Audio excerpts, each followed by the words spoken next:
সাথে সাথে একটা কথা না বললেই নয়, আজকে আমাদের যে ফাইনাল ম্যাচ হচ্ছে প্রতিটি খেলাতেই আমরা দর্শকদের জায়গা দিতে পারিনি।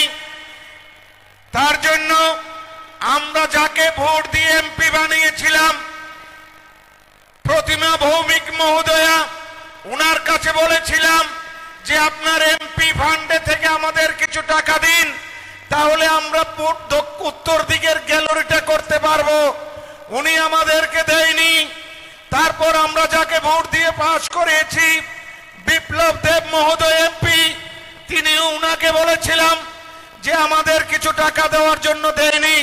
কিন্তু যাকে ভোট দেয়নি বন্ধু, আপনারা কেউ ভোট দেননি, কিন্তু আমি দিয়েছিলাম একটা ভোট। একটা ভোটের বিনিময়ে যিনি আজকে রাজ্যসভার এমপি, আজকে ঐতিহাসিক মুহূর্তের সাক্ষী হতে আসছেন, তিনি হলেন আমাদের রাজ্যসভার এমপি রাজীব ভট্টাচার্য মহোদয়।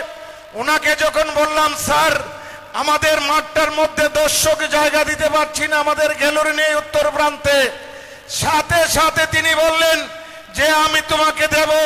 ওনার এমপি ফান্ড থেকে 50 লক্ষ টাকা আমাদেরকে দিয়েছেন ওই উত্তর দিকের গ্যালারিটা করার জন্য বন্ধু।